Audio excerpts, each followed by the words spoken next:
गुरुजी प्रणाम।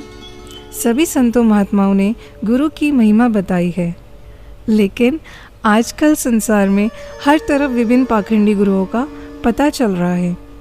ऐसे में एक साधारण मनुष्य आत्मज्ञानी गुरु को कैसे पहचान सकता है? मनुष्य जब जन्म लेता है तो उसकी चेतना पशु चेतना के ही समान होती है, अज्ञान व बंधन में। इसी अज्ञानवश वह अपने अंतःकरण अथवा चित्त को देख नहीं पाता और यही उसके दुखों का मूल कारण भी है। अज्ञान इतना गहरा है कि बंधन का भी बोध नहीं होता।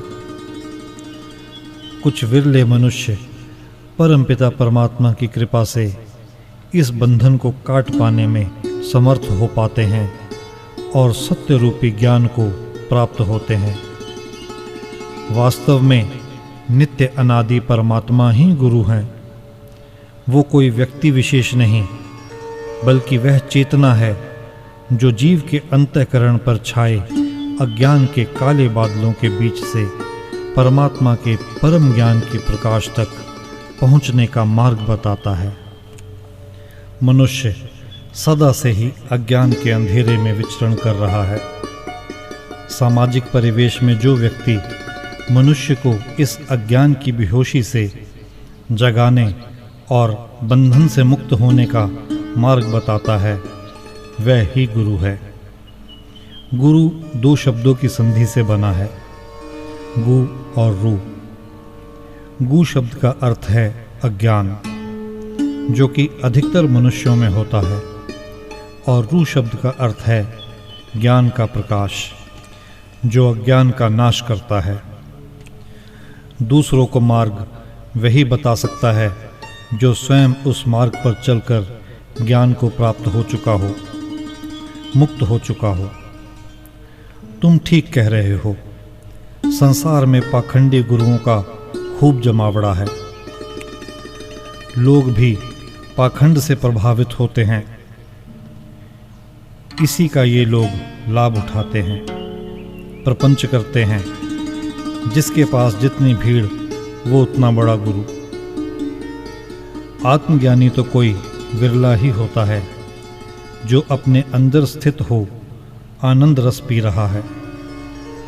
भीड़ से उसे कोई सरोकार नहीं, लेकिन जिस मनुष्य को वास्तव में दुखों से मुक्ति पानी है, अज्ञान को दूर करना है, वह तो ऐसे ही आत्मज्ञानी बुद्ध पुरुष की खोज करेगा। आज दुनिया में जो हालात चल रहे हैं, उनमें ऐसे आत्मज्ञानी का महत्व और भी अधिक हो जाता है। वास्तव में अगर चिंतन किया जाए तो गुरु की खोज करना अपने आप में अवैज्ञानिक बात प्रतीत होगी। गुरु को खोजा जा ही नहीं सकता। तुम गुरु को पहचानोगे कैसे? तुम्हारे अंदर वो क्षमता ही नहीं कि पहचान सको, और जिस दिन वह क्षमता आ जाएगी, उस दिन तो तुम स्वयं गुरु हो जाओगे। इसलिए गुरु की खोज छोड़कर अपने भीतर क्षमता पैदा करो। क्षमता आएगी ध्यान से, साधना से, स्वाध्याय से। नित्य अनादि गुरु तो आप में ही विराजमान है। जिज्ञासा तीव्र होगी तो वह स्वयं ही प्रकट हो जाएंगे। क्या किसी नवजात बच्चे को सिखाना पड़ता है कि उसका जीवन चलाने वाला अमृत उसे कहाँ से प्राप्त होगा? वह स्वयं ही माँ की छाती पर पहुँच जाता है। उसके हृदय में विराजमान नित्य अनादि गुरु ही उसे दूध पीना सिखाता है। वही पक्षी को भी उड़ना सिखाता है और वही मछली को भी तैरना सिखाता है। क्या आपको यह बात हैरान करने वाली नहीं लगती कि संसार के सभी जानवर, जैसे कुत्ता, बिल्ली, शेर आदि, बिना किसी गुरु से सीखे ही पानी में तैरना जानते हैं? यहाँ तक कि बड़े से बड़े जानवर जैसे भैंस, हाथी आदि भी पानी में नहीं डूबते, लेकिन मनुष्य पानी में डूब जाता है। उसे तैरना नहीं आता, सीखना पड़ता है। और लाश पानी में तैर जाती है। अब सोचने वाली बात यह है कि जिंदा मनुष्य और लाश में क्या अंतर है।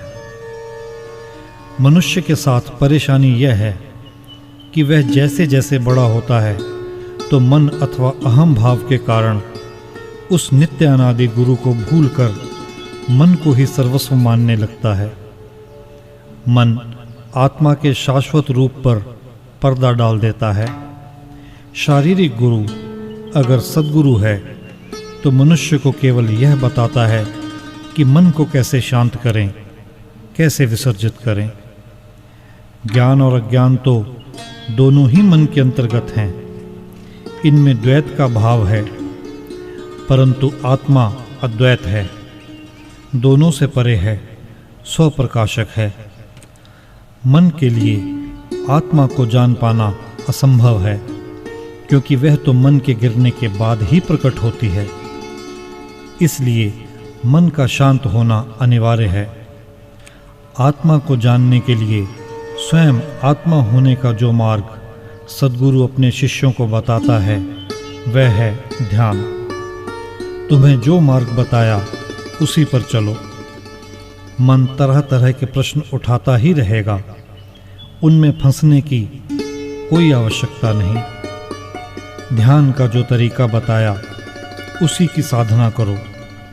जब परिपक्व हो जाओगे तब गुरु स्वयं प्रकट हो जाएंगे।